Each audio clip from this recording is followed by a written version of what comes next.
The day I stopped translating in my head and started actually thinking in English, everything changed. Today, I am showing you exactly how I did it and how you can do it too. Fluent Speak Lab, where English stops being a foreign language and starts becoming your language. Subscribe now and start thinking in English today. I remember the exact moment I realized my English was never going to feel natural until I stopped doing one specific thing. I was in a conversation with a native English speaker, a real conversation, not a practice session, about something that actually mattered. And the conversation was going okay. My grammar was mostly right. My vocabulary was decent. The other person understood me. But inside my head, the experience was exhausting. Every sentence I wanted to say started as a thought in my native language. Then I translated it into English. Then I checked the grammar. Then I checked the vocabulary. Then finally, I said it out loud, by which time the conversation had already moved forward, and my response felt late, stiff, disconnected. I was not speaking English. I was performing a translation service in real time, and the gap between how I wanted to sound and how I actually sounded felt enormous and humiliating. That night, I asked myself one honest question. What would it actually take to stop translating? Not just speak English faster, but genuinely think in English. To have my first thought about something come in English, not in my native language first. And the answer I found changed everything. Here is why translation is the single biggest barrier to English fluency, and why it is so much more damaging than most people realize. When you translate, you are always one full step behind the conversation. Native speakers process language at the speed of thought. Their words and their thoughts are the same thing, in the same language, happening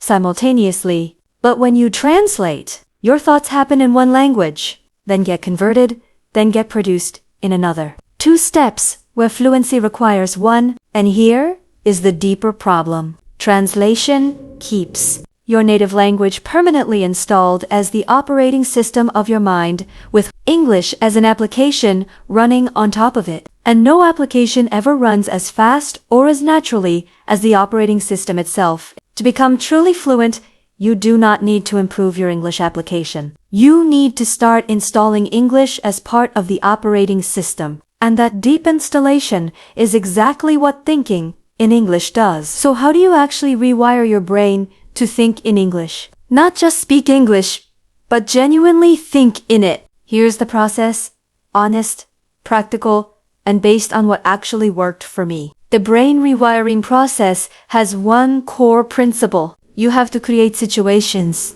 deliberately and repeatedly, where your brain has no choice but to reach for English directly, not as a translation, not as a performance, but as the only available language for that specific thought in that specific moment. Here is how you do that with 5 specific daily practices. Practice 1. English-only internal commentary for 1 hour daily. Choose 1 hour of your day, any hour, and commit to narrating your internal experience exclusively in English. During that hour, every thought you notice, every observation, every feeling, every reaction, force it into English directly without going through your native language first. At first, many thoughts will arrive in your native language before you can catch them. That is completely normal. The moment you notice, switch to English immediately. Do not translate the native language thought. Just start again in English. Over days and weeks, the catch point gets earlier and earlier until English starts arriving first. Practice 2. English emotion labeling. This is the most powerful single practice for accelerating English thinking, because emotions are the deepest layer of native language dominance. Every time you feel something today, name it in English, immediately and directly. Not the translation, the direct English label. I feel frustrated. I am genuinely excited. This makes me uncomfortable. I feel completely at peace right now. Labeling emotions directly in English consistently rewires the deepest connections between experience and language. Practice 3. English Dream Journaling. Every morning, before you look at your phone, before you speak to anyone, write 3 sentences in English. about whatever you remember from your dreams or your first thoughts of the morning. The half-awake brain is the most linguistically flexible brain, using English in that state. Before your native language fully activates for the day, trains your brain to reach for English in its most natural, unguarded state. Practice for English-only self-questioning. Every decision you face today, ask yourself the question about it in English directly. Should I have the coffee or the tea? What is the most important thing I need to do right now? How do I actually feel about this situation? Self-questioning in English pulls your analytical thinking, the deepest cognitive layer, into English territory. Practice 5. English reaction training. Every time something happens around you today, react to it in English. Immediately inside your mind. That is incredible. Oh no, that is not good. Wait, that is actually really interesting. I did not see that coming at all. Immediate reactions are the most automatic layer of language. Training them in English rewires the fastest, most automatic circuits in your brain. I want to tell you honestly what to expect as you go through this process, because the journey to thinking in English is not linear. It has specific stages, and knowing what those stages feel like will stop you from quitting right before the breakthrough. Week 1, the interference stage. In the first week, trying to think in English will feel like mental interference. Your native language is still dominant. Every time you try to think directly in English, your brain keeps pulling back toward your native language automatically. You will feel slow. You will feel like you are constantly fighting yourself. You will feel like this is impossible. This is completely normal. This is your brain encountering genuine cognitive challenge and starting to build new pathways in response. Push through this stage. It is the hardest and the most important. Week 2, the code switching stage. In the second week, you will start noticing something interesting. Some thoughts arrive in English first. Not most, but some. Specific types of thoughts.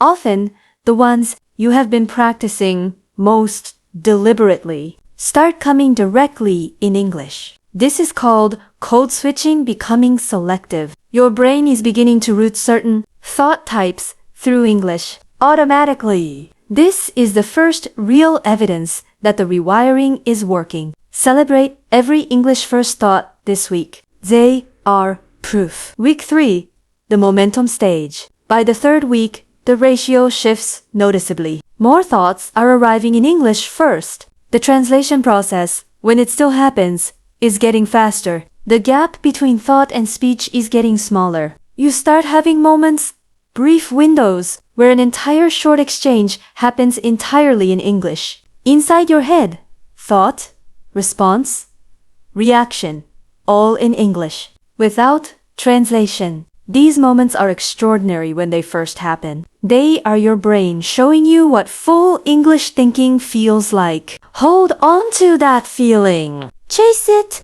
Week 4 and beyond, the installation stage. This is where English stops being an application and starts becoming part of the operating system. It does not happen completely overnight, but by this point, the direction is clear and irreversible. English thinking is no longer something you force. It is something that happens, increasingly automatically, in more and more areas of your daily mental life. The tipping point? The moment. I experienced in that original conversation when English thoughts simply arrived without translation. It comes differently for different people. For me, it was day 23. For some people, it is earlier. For some, it takes longer. But for everyone who follows these 5 practices consistently, it comes. And when it does, you will know immediately. Because for the first time in your entire English learning journey, speaking English will not feel like work. It will feel like thinking. That is the moment you have been working toward. It is real.